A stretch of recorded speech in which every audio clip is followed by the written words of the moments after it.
네, 안녕하세요. 그 대분류 8번 이제 비전형 근로에 대해서 한번 설명을 드려볼게요. 자, 화면에서 보시는 것처럼 지금은 이제 전형적이지 않은 근로에 대해서 이제 순차적으로 제가 뭐 교대제 같은 것도 설명을 드릴 텐데요. 일단은 이제 감시단속적 근로자로 적용 제외 승인 신청을 받으면요. 보통 이제 아파트에서 이제 그 경비원 업무를 수행하시는 분들의 노동시장에서 많이 나타나고요. 일단 근로기준법에 있는 근로시간과 휴게, 휴일이 적용되지 않습니다. 이 말은 그 주휴 수당이 없다라는 거고요. 그다음에 휴게 시간은 물론 어느 정도 설정을 하셔야 되지만 휴게 어떤 그 8시간에 뭐 1시간 이러한 것들이 적용이 안 되고요. 근로시간이 적용이 되지 않는다라는 거는 연장 근로수당이 발생하지 않아요. 자, 그런데 본 강의를 통해 미리 말씀드리지만 야간 근로는 적용이 되고요. 연차 휴가와 같은 휴가는 적용이 됩니다. 휴게와 휴일이 적용이 안 되는 거고요. 자, 이 부분은 이제 법적인 얘기였고 그 구현하는 사례를 한번 보여드릴게요. 자, 홍길동 사례에 대해서 제가 한번 체크를 해볼 건데 자, 지금까지는 이 홍길동 사례가요. 보시다시피 234시간의 패턴을 가져가고 있었는데 자, 이분이 만약에 감단 근로자예요. 그러면 이제 패턴에다가 쭉 제가 이제 등록한 패턴이 있는데 자, 새로 등록을 한번 눌러보고요. 제가 감단 격일이라는 이름을 넣어볼게요. 자, 격일이니까 2일로 지정을 하고요. 자, 패턴 생성을 누르게 되면은 이렇게 2일짜리가 나오는데요. 보통 이제 격일이니까 이때는 근무 시간이 없을 거고요.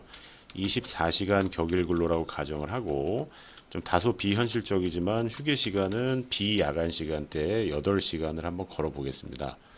이렇게 저장 후 닫기를 하게 되면 일단 비전형 근로기 때문에 수지라는 내장된 로직에 의해서 계산을 하기 때문에 저희가 생각하는 시간이 일단 나오진 않을 거예요. 보시면은 488시간이라는 어마어마한 숫자가 나오고요. 기본은 122. 요거는 이제 뭐 틀린 숫자는 아닌데 주휴와 연장이 좀 비전형적으로 이렇게 나와요. 자, 이럴 때는 약간의 이제 노동법 지식으로 편집을 해 주셔야 되는데요. 일단은 보시게 되면 자, 두 번째 날을요. 제가 그 휴일에서 주휴일로 일단은 속성을 한번 바꿔 볼게요. 자, 이렇게 한번 바꾸는 기능이 있고요. 자, 이렇게 두 개 이제 이틀에 걸친 주기에서 주휴가 계속 반복이 되니까 수지라는 이상하다 하면서 122시간을 계산을 한 건데요. 자, 여기서 이제 편집을 한번 해볼게요. 자, 소정 시간 일수 주휴에서요. 일단 주휴 시간을 아주 그냥 그 사실상 없는 0.00001 이렇게 한번 넣어볼게요. 자, 그러면 감시 단속적 근로자이기 때문에 주휴가 사라지고요. 자, 그리고 노동법을 이제 어느 정도는 조금 그 아시는 분들은 아시겠지만 자, 이분들은 근로시간 적용이 안 돼요. 근데 아까 제가 말씀드린 게 실근로가 하루 16시간짜리이기 때문에 소정 근로 시간을 사실 16시간으로 조정하는 거하고 똑같습니다. 이렇게 조정을 하시게 되면은 그 유명한 아파트 이제 경비원 노동시장에서 많이 쓰는 기본급만 243이 있는 패턴이 계산이 되고요.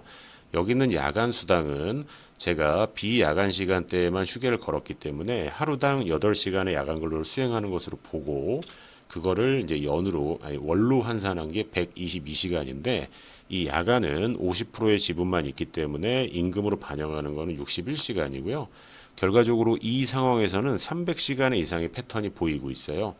자, 이렇게 해서 등록을 하신 다음에 이렇게 바뀐 거 확인하시고 이제 그 월급 패턴 기초 정보로 가셔가지고 요 홍길동에 대해서 패턴 변경을 합니다. 방금 제가 등록한 감단 격일 패턴을 걸면요. 당연히 이제 주휴는 없어질 거고요. 예, 주휴는 발생하지 않을 거고 발생하지 않을 거예요. 여기 보시면 0 이렇게 돼 있죠. 그리고 말씀드린 243과 61이라고 하는 굉장히 비전형적인 패턴이 들어와 있어요. 자, 대부분의 이제 그 어떤 노무사 사무실 같은 경우는요, 이러한 비전형 근로에 대해서 손계산도 많이 하시고, 이 주휴를 없애는 거에 대해서 불편함을 좀 많이 느끼는 걸 제가 좀 겪었거든요. 자, 그래서 그 관련돼 가지고 그 제가 지금 설명드린 거는 감시 단속적 근로라고 이제 가정을 했을 때 주휴 수당을 발생시키지 않고 더불어서 연장 근로도 지금 생기지 않는 좀 비전형적인 사례에 대한 설명이었습니다.